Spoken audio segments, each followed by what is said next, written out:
3, 2, 1.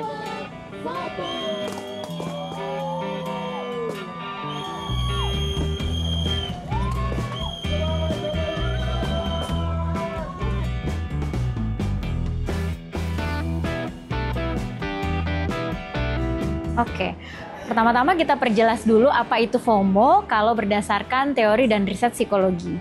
FOMO atau fear of missing out adalah rasa khawatir, rasa ketakutan yang disebabkan ketika seseorang melihat teman-temannya atau melihat orang lain sedang mengalami pengalaman yang bermakna atau pengalaman menyenangkan, tapi dia sendiri tidak terlibat di dalam pengalaman itu. Jadi contohnya, misalnya ada seorang mahasiswa, dia melihat di media sosial atau melihat di teman-teman sepergaulannya bahwa teman-temannya itu mengikuti olahraga lari. Dan teman-temannya merasa senang, merasa happy, mendapatkan prestasi, sedangkan dia sendiri tidak terlibat di dalam kegiatan tersebut. Jadi itu adalah contoh dan definisi dari FOMO.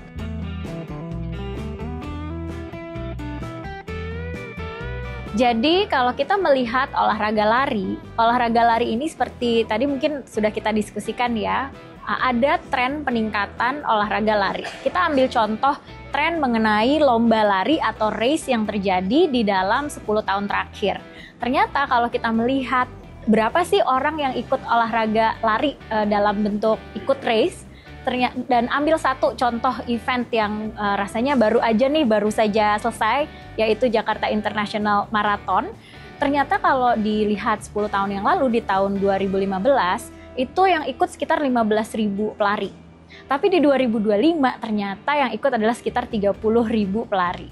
Sehingga kita bisa melihat ini bukan terjadi dalam satu malam, tapi memang terjadi peningkatan partisipasi dalam lomba lari. Nah, ditambah dengan adanya media sosial, maka exposure atau keterpaparan terhadap lomba lari, terhadap prestasi lari, terhadap kelompok-kelompok yang ikut berlari, itu menjadi semakin tinggi.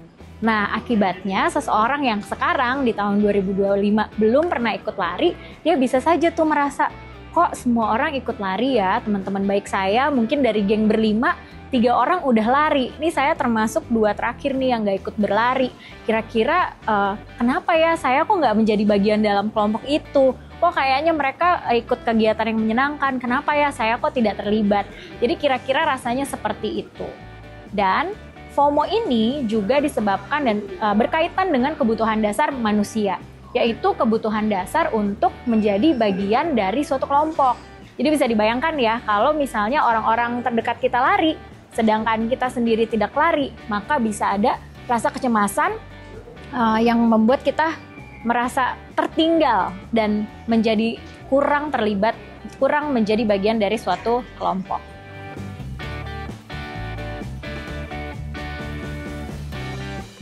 Sebenarnya bisa dikaitkan dengan 2 teori. Yang pertama, teori kebutuhan Maslow. Yang kedua adalah teori dari self-determination theory. Kalau berdasarkan teori kebutuhan Maslow, manusia itu kan punya kebutuhan dasar seperti kebutuhan makan, minum, kemudian ada kebutuhan rasa aman. Nah, di tingkat ketiga atau kebutuhan yang ketiga ini adalah kebutuhan akan sense of belongingness, atau kebutuhan diterima dan kebutuhan menjadi bagian dari suatu kelompok. Kebutuhan ini sangat penting sekali memang, karena kalau misalnya tidak terpenuhi, maka bisa menimbulkan banyak sekali masalah. Jadi masalah-masalah psikologis kalau menurut Maslow biasanya karena kurang terpenuhinya kebutuhan ini, need for belongingness. Nah, setelah terpenuhinya need of belongingness, maka barulah seseorang bisa dia akan fokusnya jadi berbeda nih, dari tadinya untuk pengakuan jadi fokus untuk prestasi atau self esteem, untuk demi mendapatkan penghargaan diri. Nah, yang terakhir, orang tidak lagi berperilaku demi penghargaan, tapi yang terakhir dia akan berperilaku demi mendapatkan kepuasan dan pertumbuhan dirinya sendiri. Jadi kalau misalnya tidak terpenuhi nih kebutuhan untuk menjadi bagian dari suatu kelompok, dia akan stuck di situ. Jadinya mungkin dia jadi lebih tidak berprestasi, ataupun kalau dia berprestasi, dia melakukannya demi mendapatkan pengakuan.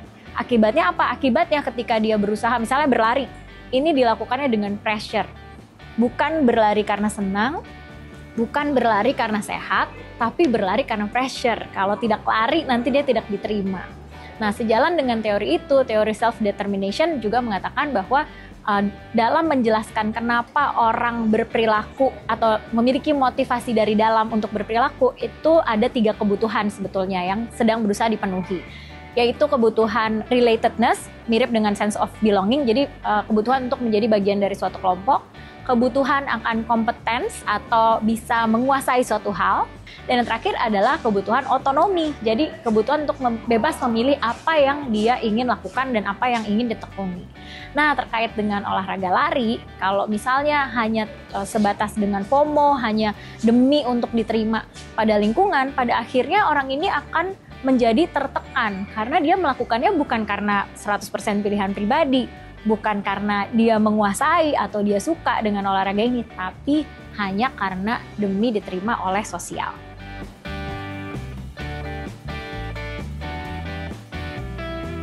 Tekanan sosial ini memang menggoda ya, karena tadi ya dengan keterpaparan informasi, ada media sosial yang general, ada juga media sosial yang khusus untuk memposting prestasi lari.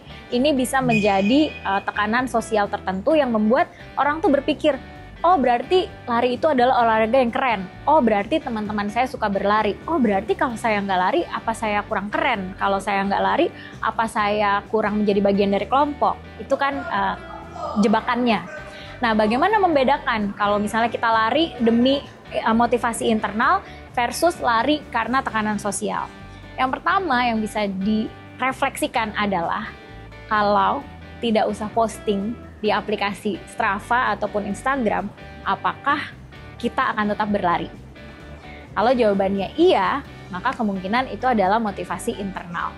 Yang kedua, apakah setelah berlari rasanya nyaman, senang, atau setelah berlari rasanya tertekan untuk mendapatkan jumlah likes atau tertekan karena pace kita tidak seperti teman-teman kita, atau tertekan karena kita belum bisa lari jauh dan lama sejauh dan selama teman-teman kita.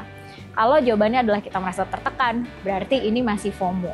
Sedangkan sebaliknya, kalau kita merasa apapun hasilnya, yang penting kita sudah berlari untuk tujuan berlari itu sendiri, berarti motivasinya sudah dari internal. Setidaknya 2 pertanyaan singkat itu bisa membantu membedakan sebetulnya saya berlari untuk apa? Untuk memenuhi kebutuhan saya sendiri atau untuk tekanan sosial.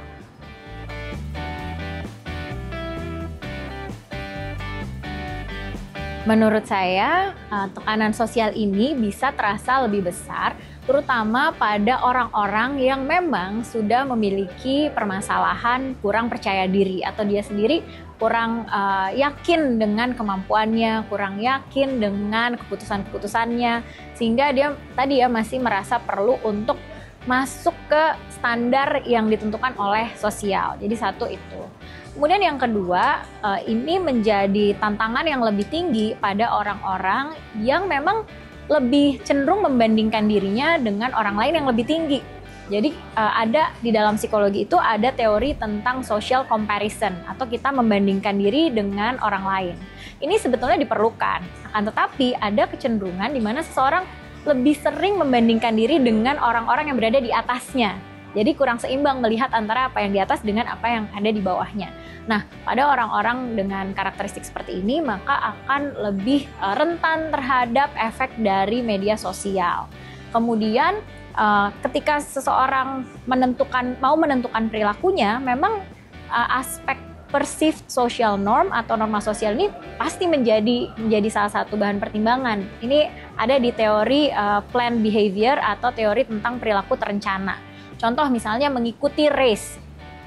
Ketika seseorang mau mengikuti race itu juga dipengaruhi oleh bagaimana pandangan dia tentang teman-temannya bilang race ini bagus atau enggak. Tentang misalnya influencer kesukaannya bilang ini pertandingannya layak diikuti atau tidak. Akan tetapi kalau seorang ini tadi ya punya rasa percaya diri yang baik, cenderung membandingkannya secara seimbang, ya dia bisa jadi tidak terlalu terpengaruh oleh media sosial tersebut gitu. Tapi kalau dia memiliki rasa percaya diri yang rendah, cenderung membandingkan diri dengan orang yang di atas, maka efek dari media sosial ini akan lebih terasa. Satu lagi tentang efek media sosial terhadap kecenderungan untuk FOMO. Yang terakhir adalah FOMO itu kan rasa cemas, jadi rasa tidak nyaman. Nah, orang-orang yang kesulitan meregulasi atau mengelola rasa cemas ini cenderung jadi terikut FOMO dan akhirnya melakukan perilaku-perilaku yang kurang sehat atau akhirnya merugikan dirinya dia sendiri. Gitu. Jadi tadi ada 3 hal yang membuat efek exposure atau pemaparan dari media sosial lebih terasa bagi seseorang. Yaitu kalau dia punya rasa percaya diri yang rendah, cenderung membandingkan dengan orang yang ada di atas dia, dan kalau dia kesulitan untuk meregulasi emosi atau mengelola emosinya sendiri. Sehingga apa efek negatifnya kalau seseorang misalnya lari hanya untuk FOMO. Dia lari supaya diterima, lari supaya tidak cemas aja. Nah, bisa dibayangkan, ini mungkin bukan ekspertis saya, tapi nanti bisa cek ke ahli kedokteran atau ahli olahraga atau atlet lari. Untuk bisa berlari, sebetulnya ada hal-hal yang perlu dipersiapkan. Misalnya perlu mengetahui teknik lari, perlu ada latihan-latihan strength training misalnya, atau latihan kekuatan. Dan untuk mengikuti race atau perlombaan dengan jarak yang panjang, misalnya half marathon ataupun maraton, ternyata diperlukan persiapan. Nah, bisa dibayangkan kalau seseorang hanya ingin instan lari supaya diterima oleh lingkungan sosial, akibatnya mungkin saja dia melewati tahap-tahap persiapan tersebut dan akhirnya merugikan ke badannya, sehingga resiko cedera menjadi lebih tinggi. Itu kalau dari secara fisik. Kemudian kalau dari secara finansial, bisa saja karena dia merasa tadi ya perlu menjadi pelari culture. Setiap ada keluaran sepatu yang baru, Adidas Evo SL misalnya atau yang lain, biarpun sepatunya masih bagus, tapi dia akan mengambil keputusan untuk membeli baru. Akibatnya nanti secara finansial bisa saja dia terdampak. Dan yang terakhir adalah dari segi kesejahteraan psikologis. Kenapa? Karena kalau seseorang melakukan sesuatu hanya demi orang lain, akibatnya dia jadi melupakan dirinya. Misalnya, apakah dia benar-benar menyukai lari? Jangan-jangan dia hanya lari demi teman-temannya, jangan-jangan dia tidak menikmati. Atau misalnya dia demi mengikuti pace laju kecepatan tertentu, dia memaksakan dirinya gitu, sehingga ketika selesai lari bukannya merasa happy, malah merasa tertekan. Jadi itu yang perlu diperhatikan, karena lari yang hanya karena FOMO ternyata bisa merugikan diri kita baik secara fisik maupun juga secara psikologis.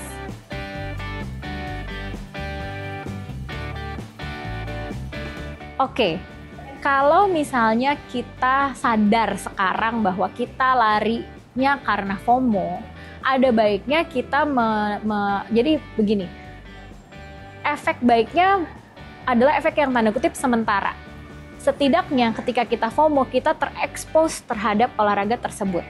Akan tetapi kalau misalnya kita berlanjut mengikuti olahraga lari hanya karena FOMO, tadi balik ke dampak-dampak negatif yang di awal tadi ya. Sehingga efek baiknya adalah satu, exposure, titik. Kalau menurut saya ya, exposure atau pemaparan terhadap olahraga tersebut. Nah, kalau sudah terpapar, ada baiknya kita melakukan refleksi diri. Yang tadi, apakah saya beneran menyukai? Apakah kalau tidak ada media sosial, tidak ada orang lain, apakah saya akan tetap melakukannya? Apakah ini memang cocok dengan saya? Sehingga itu perlu benar-benar refleksikan gitu. Jadi kalau dibilang lari hanya karena FOMO, tadi sepertinya lebih banyak efek negatifnya. Akan tetapi kalau kita pertama-tama larinya karena FOMO, tapi kemudian menyadari, oh lari itu rasanya seperti ini, oh ternyata saya cocok atau ternyata saya tidak cocok, dan kemudian saya mulai menyesuaikan olahraga lari dengan apa yang memang saya suka dan apa yang memang merupakan motivasi internal saya, maka ini bisa memberikan dampak-dampak yang lebih positif.